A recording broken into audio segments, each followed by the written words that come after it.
offer a critique.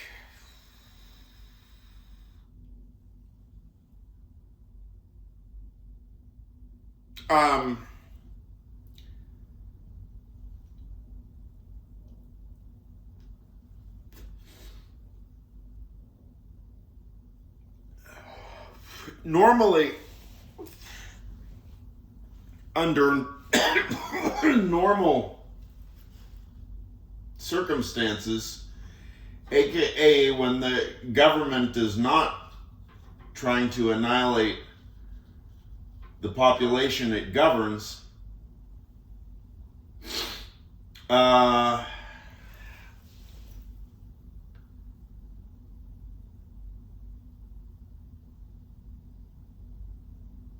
the use of this overused truism seems to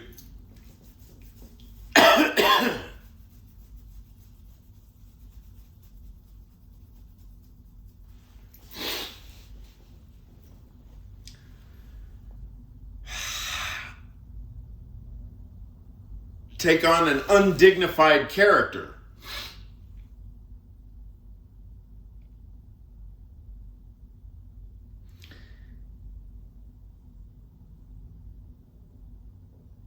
Is it not true that there's something so basically absurd about our situation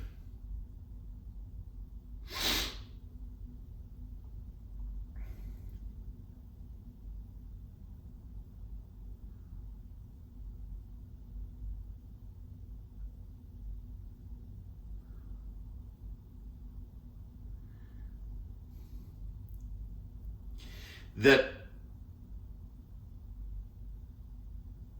and when I say absurd, I mean, if we take seriously the stakes and the threats as we imagine them,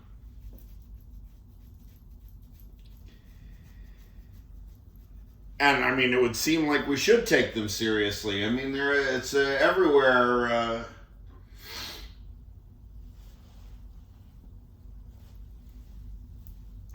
Closing in from all directions, as it were. Pardon me. Knowledge is power.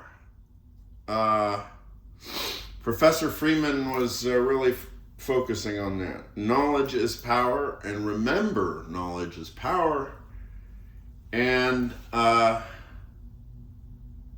even if they repeal a finding,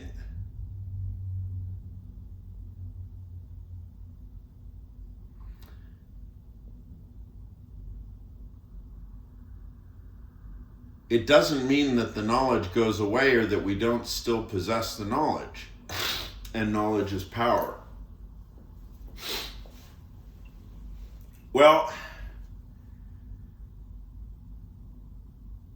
this seems to frame and reify knowledge in a certain way, as though there were a container of knowledge. Call it the internet, the container of knowledge. What was the knowledge before the internet? Books. What was before the books? Spoken oral tradition. For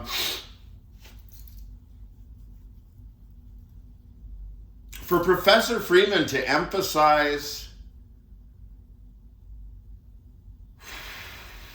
repeatedly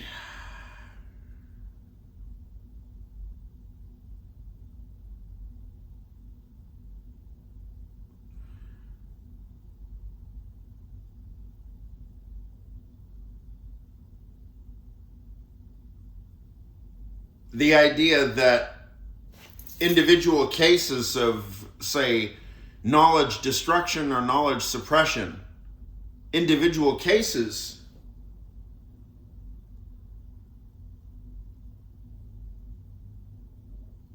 are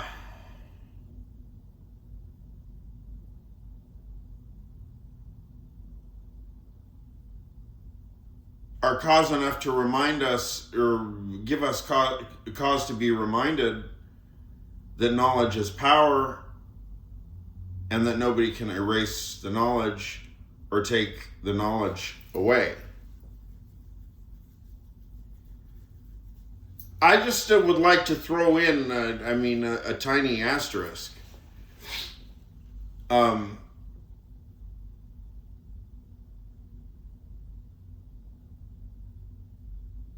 Let's suppose that all the books are burned, but inquiry continues. Well, it's a setback, but inquiry continues.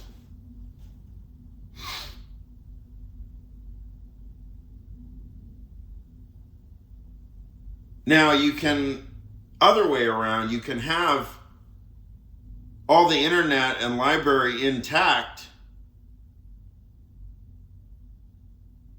but if for whatever reason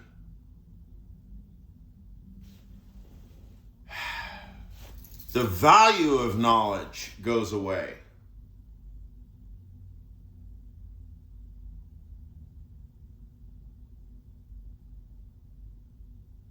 then any discussion is moot.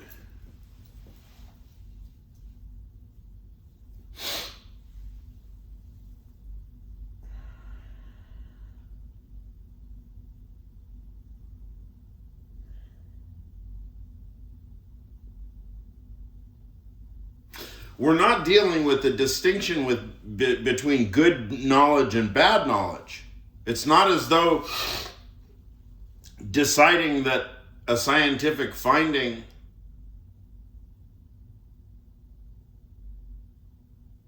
based on a political agenda with no further research or evidence offered, etc., etc.,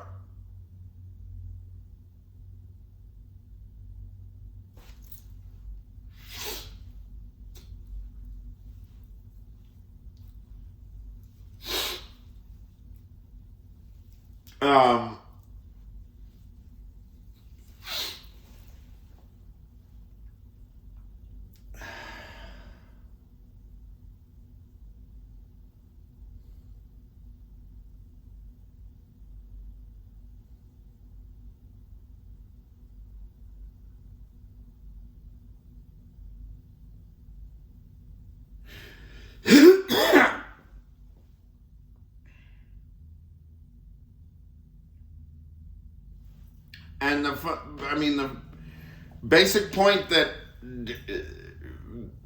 beyond these foregoing difficulties is that whatever is meant by power presupposes knowledge, because if we need a theory of power, are we talking about figurative, symbolic power? Are we talking about metaphoric power, analogical power? Are we talking about physics? Are we talking about Newtonian physics or quantum theory? Or what is the account of power that we're referring to? Oh, well, political power, like the force of coercion. Yes, I do know that. We do know that. But those questions are precisely what are at issue right now. These questions need to be being discussed endlessly, 24/7, now, by everyone.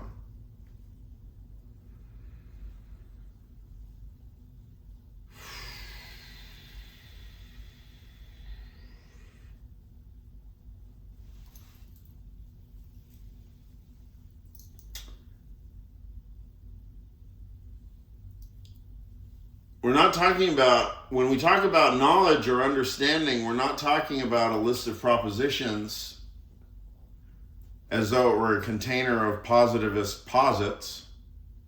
We're not talking about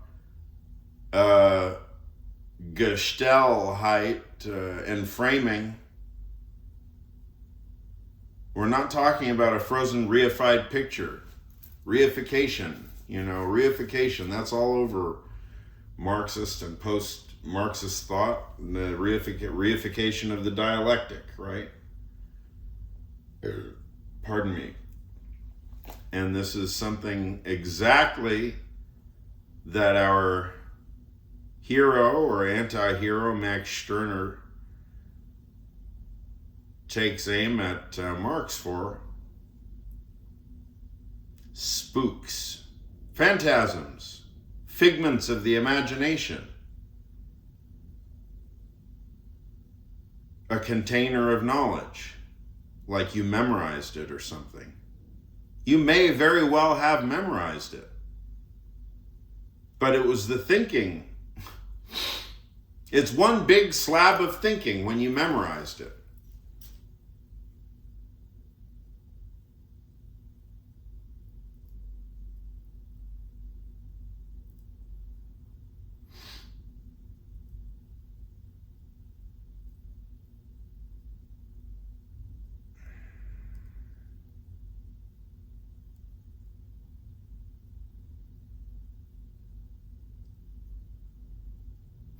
If knowledge is treated as a container or a set of containers everywhere, in like from IKEA or I don't know, the container store, have a number of containers to hold all your knowledge in, and then you put it in the cabinets, and you store it away in the closets and stuff on your hard drive and in the cloud and on your stick. Yeah, it was gonna start getting dubious there in a second. All that data, your library on your stick, a whole archive in your stick. Pardon me. Shtick. There's a whole archive in my shtick. Hey, give me a break.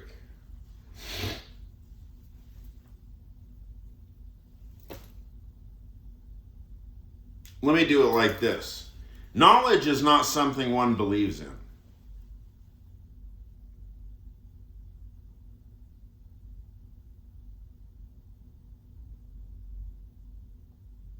Knowledge is something that one experiences qua knowledge as knowledge. One experiences the having of knowledge in the act, the dialectical act of inquiry with at least one other individual, preferably in real time and preferably in the same room. The same context, the same living experience, the same conversation. That has nothing to do with whatever is printed on pages in a library. It has nothing to do with... The only way I can see that it's that knowledge, qua knowledge as such, is related to the present government is that if the government outlaws critical inquiry, if the government outlaws asking questions, say, then it doesn't matter whether the books are burned. So either you make inquiry illegal, or the actual experience of dialectical inquiry falls so out of favor or degraded, or then it becomes vestigial, and it's literally selected away from critical inquiry itself. Imagine that.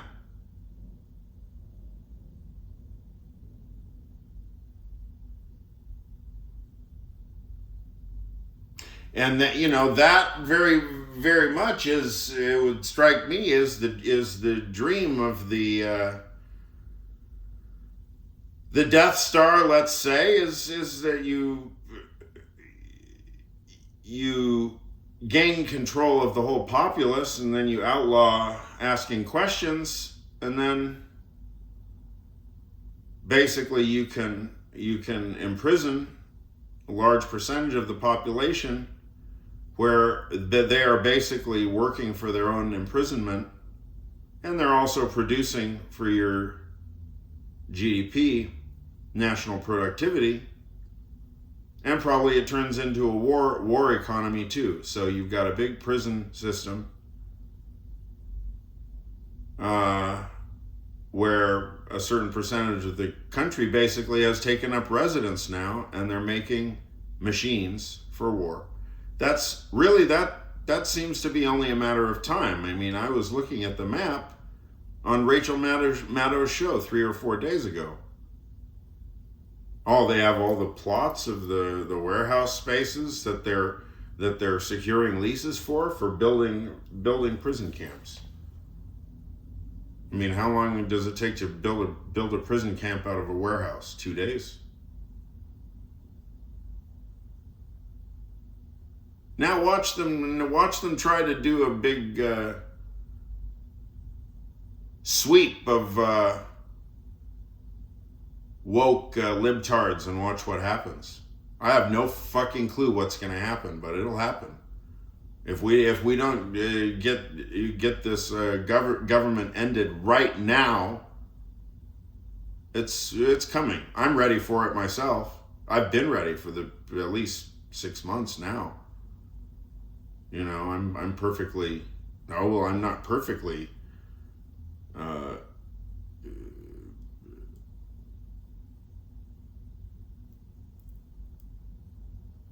Adjusted to the idea. Where I don't think I've certainly never been to jail before, but in the undeniably encouraging and serious words of Adam Kinzinger, when they asked him, well, what if they put you in jail? He started laughing and he said, the moment that Donald Trump puts me in jail, I just become 3 times stronger. My voice just becomes 3 times louder instantly.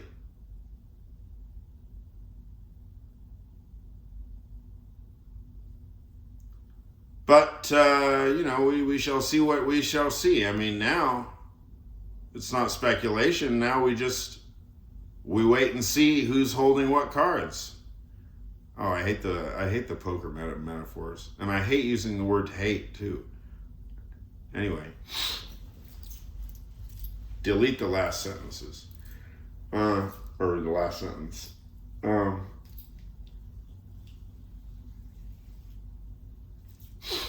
Yeah, you know, we'll see whose ideology wins. Basically, whoever's got the best ideology is probably going to have the most fortitude to endure the Fabian attrition. The Fabian conceptual attrition.